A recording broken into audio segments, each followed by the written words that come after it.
शहजाद आप दीजिए। नहीं, आप एक एक लाइन नहीं। अच्छा, बोलिए। देखिए, मैं समझता था कि Pankaj Sharma ji is a very well read, well informed panelist. Pankaj ji पूरा सुनिए।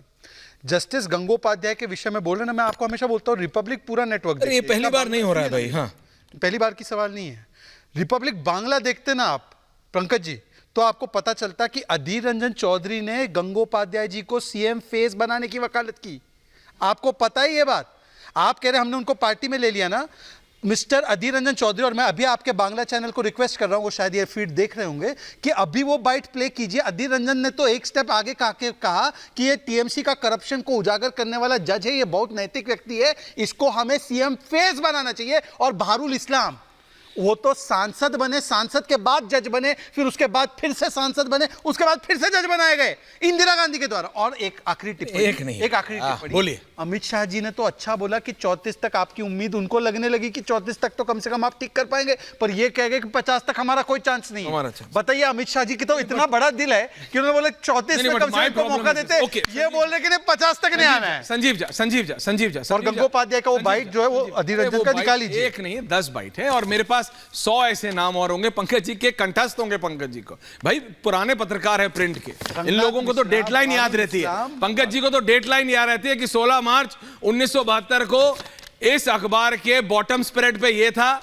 साइट पे ये था। भाई प्रिंट के पत्रकार तो वो लोग होते हैं, लेकिन पंकज जी आपको एग्जैक्टली पता है किसको कहां पे कैसे एडजस्ट किया गया। ये राजनीति में होता है, ये बोल के आप हरा नहीं देंगे। लेकिन मैं संजीव झा जी से कह रहा हूं, संजीव जी, बीजेपी क्या कर रही है? बीजेपी टीडीपी को ला रही है, बीजेपी पवन कल्याण की पार्टी को ला रही है, बीजेपी बीजेडी को ला रही है, पटनायक साहब को, बीजेडी एआईएडीएमके को ला रही है, बीजेडी बादल साहब को ला रही है। उससे क्या है? जहां जहां बीजेपी कमजोर है, बीजेपी अपने आप को स्ट्रांग कर रही है ना। आपने अपने आप को कांग्रेस से अलाइ कर लिया, आपको लगता है आप उससे स्ट्रांग हो जाएंगे। लेकिन मेरे को यह बताइए, नहीं यू आर लाफिंग, मतलब आपको लग रहा है ऐसे नहीं होगा? संजीव झा जी, आपको लग रहा है बीजेपी कमजोर होगी? आपको लग रहा है बीजेपी बीजेडी, अकाली दल, एआईएडीएमके और बीजेडी को लाके मजबूत नहीं होगी, कमजोर होगी? क्योंकि राहुल गांधी के जो अभी एग्जिस्टिंग अलायंस पार्टनर हैं, वो राहुल गांधी को कोई सीट नहीं दे रहे हैं। आप समझिए, राहुल वायनाड से लड़ना चाहते हैं, लेफ्ट ऑलरेडी अनाउंस कर चुका है वायनाड। आपने सवाल, संजीव जी प्लीज सर जवाब। मैं चुप हूं दादा। ऐश्वर आपने ही जवाब दे दिया ना। आप कह रहे हैं कि मोदी बहुत मजबूत हैं, तो बहुत मजबूत हैं तो फिर उनको नायडू साहब को लाने की जरूरत क्यों पड़ रही है? उनको अकाली को लाने की जरूरत क्यों पड़ रही है? उनको बीजेडी को लाने की जरूरत क्यों पड़ रही है? मतलब मजबूत नहीं है ना वो। आप कुछ नहीं है मजबूत। वो 400 पार का आंकड़ा झूठा आंकड़ा दे रहे हैं। अगर बहुत मजबूत होते तो उनको लाने की जरूरत नहीं पड़ती। भाई क्या ही पड़ी थी? नीतीश जी ने कहा था कि हम तो कभी बढ़ जाएंगे, नहीं जाएंगे। अमित शाह जी ने जाकर बिहार में क्या क्या नहीं बोल के आए थे कि परमानेंट दरवाजे बंद हो गए, मौका परस्त है, क्या क्या नहीं कहा था। फिर उसको किस मुंह से लेके आए? तो कुछ तो मजबूरियां रही। ऐसे तो आपने भी कहा था ना, तो मुझे ये लगता है कि आज एक से इसलिए तो मैं कहता हूं हमाम में सब एक साथ हैं। बड़ी आप सुनिए ना, ये बड़ी मुश्किल है। आप शहजाद को नहीं टोकते हैं, पर हमें नहीं टोकता हूं ना शहजाद को। फेयर तो नहीं है ना ये। अरे ऐसा मत बोलिए अब आप। हाँ बोलिए दादा। नहीं बिल्कुल, हम तो अच्छा टॉपिक पे रहते हैं। जैसे आप कांग्रेस के लिए बोलते थे, अगर वो नीतीश के लिए बोलते थे। जी बिल्कुल, प्लीज कंटिन्यू। बिल्कुल टॉपिक पे ही रहते हैं, बिल्कुल टॉपिक पे रहते हैं, बिल्कुल टॉपिक पे रहते हैं। अब एक बात बताइए, प्रधानमंत्री कहते थे कि अजीत पवार बहुत भ्रष्ट है, हम तो कहते थे। प्रधानमंत्री कहते थे भाई अगर तपस रॉय को बहुत भ्रष्ट था, 1 महीना पहले उसने ईडी का रेड करवाए थे, और आज भारतीय जनता पार्टी में शामिल हो गए। तो ऐसी नौबत क्यों आ रही है कि एक व्यक्ति जिसको ईडी का रेड करा रहे हैं उसको अपनी पार्टी में शामिल करा रहे हैं? एक बात बताइए, आज शिवेंदु अधिकारी के बारे में अब तमाम स्कैम में गिराने लूंगा, टाइम लग जाएगा। उनके तो भाई को भी दे दिया टिकट। तो आपको इसका मतलब है कि आप 400 का आंकड़ा जो कह रहे हैं, 400 का आंकड़ा कह रहे हैं, झूठ कह रहे हैं। और बड़ी अच्छी बात है, आप सही आंकड़ा बता दीजिए। फलान कांग्रेस ने सांसद बनाया और जज बनाया।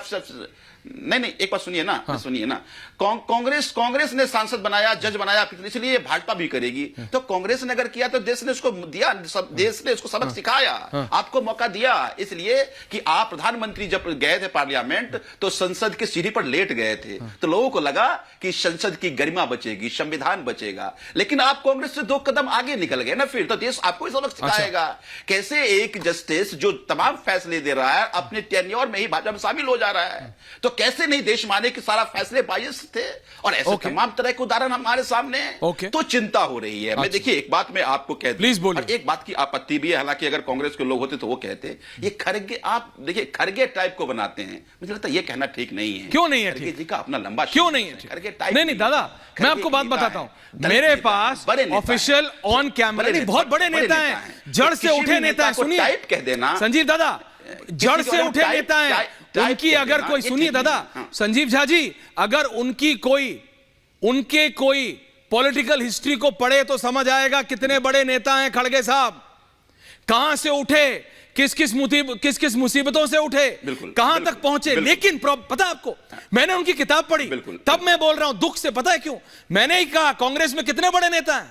कांग्रेस में आज भी, आप प्रदेश में चले जाओ, दिल्ली में जब आपकी पार्टी, पंकज जी को लाइए, जब आम आदमी पार्टी कांग्रेस को हरा रही थी, तो क्या कांग्रेस में बड़े नेता नहीं थे? आपकी पार्टी को टक्कर देने के लिए थे। संजीव जी आ रहा हूं, आप ही के पास आ रहा हूं, शहजाद कंटिन्यू थे। उनकी अंदरूनी राजनीति के चक्कर में, नहीं आप करिए आराम से, नहीं क्योंकि आपने बोला इसलिए मैं आपको बोल रहा हूं, आप ही के पास आ रहा हूं। कांग्रेस के पास आज भी हर प्रदेश में, वो भाई साहब उसने शहजाद होल्ड ऑन, हर प्रदेश, Shahzad I will come to you, हर प्रदेश में कांग्रेस के पास आज भी इतने बड़े नेता हैं कि दे कैन टेक ऑन, लेकिन उनको दबाया जा रहा है। उनको, मेरा कहने का मतलब यह है कि आपने, बिल्कुल आपने ऐसा है क्या दिल्ली में, आप नहीं जानते? लवली जी, मैं समझ गया। हाँ बोलिए जी, बोलिए। Thank you. अरे आ रहा हूं, बहुत धन्यवाद। सेकंड और दीजिए। अरे नहीं, बहुत धन्यवाद आपको टाइम कि आपने टाइम है मेरे पास। Thank you. हाँ बोलिए। उसके पीछे का आपने लॉजिक बताया कि आपने क्यों कहा। चलिए अब आप बोलिए। आपने क्यों कहा, 60 सेकंड्स। बहुत बहुत धन्यवाद आपका। लेकिन एक बात समझिए कि भारतीय जनता पार्टी में हमने ये देखा कि स्टेज पर राष्ट्रीय अध्यक्ष हाथ हिला रहे हैं और गृह मंत्री हाथ पकड़ के बैठा देता है। हमने भारतीय जनता पार्टी में देखा कि रक्षा मंत्री राजनाथ सिंह बड़े नेता हैं, अगर मोदी जी के माला के साथ घुसने की कोशिश की, देखा अमित शाह जी नहीं घुस रहे, अपना मुंह निकाल लिए। तो इसका मतलब ये बीजेपी नहीं है, अब ये मोदी जी की पार्टी है। वो कहते भी है मोदी परिवार, अब वो संघ परिवार नहीं रहा, क्या ये मोदी का परिवार है। और मोदी जी के परिवार में अगर मान लीजिए सेंगर जैसे लोग, अगर मोदी जी के परिवार में अगर बृजभूषण जैसे लोग रहेंगे तो उस परिवार के सदस्य होना कभी नहीं चाहूंगा। बृजभूषण अगर मोदी जी के परिवार में अजय मिश्रा टेनी जैसे लोग होंगे तो इस देश की जनता उस परिवार से सुखी बनना। अच्छा ठीक है, ओके संजीव जी, ओके संजीव जी, अभी आपकी भी प्रॉब्लम यह है, मोदी को कोसने से आप जीतेंगे नहीं, आपको अपनी लकीर लंबी खींचनी है। शहजाद जवाब दे रहे हैं। शहजाद नहीं बिल्कुल नहीं। अच्छा शहजाद जवाब दे रहे हैं। शहजाद नहीं है, पर मोदी शहजाद थैंक यू। हाँ शहजाद, खड़गे टाइप बोला तो इतना बुरा लगा। इनके तो मुख्यमंत्री ने कल कहा है बेईमान पार्टी है, और एक थी कांग्रेस का है, और आपके तो नेता ने ये कह दिया था। कर दो एसीबी, अगर तुमसे जांच नहीं होती तो जांच करानी है, सोनिया गांधी को गिरफ्तार करो, 2 दिन उसका इंटेरोगेशन करो। गजब है संजीव झा जी, ऐश्वर्या ने खड़गे टाइप बोल दिया तो आपको बुरा लगा। आप तो सोनिया जी को जेल भेजना चाह रहे थे। कांग्रेस के लोग कचरा है, बच्चों की सौगंध खाता हूं। सुन लीजिए ना मेरी बात, अब बीच में आप बोलिए 1 वर्सेस 2। उसके अलावा आपने जो अभी 2 दिन पहले बेईमान पार्टी बोला है, 2 दिन पहले एक थी कांग्रेस बोला है, तो बताइए क्या गजब का प्रेम है आपका। पंजाब में नो प्रेम और दिल्ली में प्रेम ही प्रेम, या अलग ही लेवल का चल रहा है इनका। अच्छा, आपने कहा कि आपको क्यों सहयोगियों की जरूरत पड़ रही है। मान्यवर सुनिए, हम सहयोगी जरूरत के हिसाब से नहीं, सिद्धांतों के हिसाब से बनाते हैं। 303 आई थी तब भी जरूरत नहीं थी, पर सिद्धांत थे, इसीलिए जेडीयू को, जबकि हमें सीट ज्यादा मिली थी, उनको मुख्यमंत्री बनाया। सिद्धांत थे, जरूरत नहीं थी, इसलिए 2019 में जिस प्रकार से जो शिवसेना को हमारे साथ मैंडेट मिला था वो चले गए, पर आज शिवसेना लौट के आई है तो उनके मुख्यमंत्री को बनाया है। उद्धव सेना के लोग लालच में चले गए, एकनाथ शिंदे आए, एकनाथ शिंदे छोटी पार्टी फिर भी बनाया है। यह सिद्धांत का होता है, ना कि जरूरत का। आपकी तो जरूरत ऐसी है कि आप कहते हैं मोदी वर्सेस मुद्दा है, और जानी दुश्मन के साथ गठबंधन, जिसकी कस्में वादे खाकर कहा था बच्चों की कि इनके साथ हाथ नहीं मिलाएंगे, आज उनके साथ मिल गए। लालू कन्विक्टेड करप्ट है, उनके साथ मिल गए। और आखिरी बात मैं देखिए पूछना चाहता हूं कि देखिए संजीव जी, केवल इतना बता दीजिए, आपने सिद्धांतों पर कहा था राजीव गांधी हत्यारा है सिखों का, पंजाब में सरकार है आपकी, दिल्ली असेंबली में आप विधायक है, आपने पारित किया था रेजोल्यूशन। आज खुले खुले बता दीजिए ऐश्वर्या को कि राजीव गांधी सिखों का हत्यारा है या स्टैंड बदल दिया, इतना सा बता दीजिए। और ऐश्वर्या और मीडिया पे सवाल उठाना बार बार बंद, वो उनका काम है, उससे वो मोदी को हरा नहीं पाएंगे। हाँ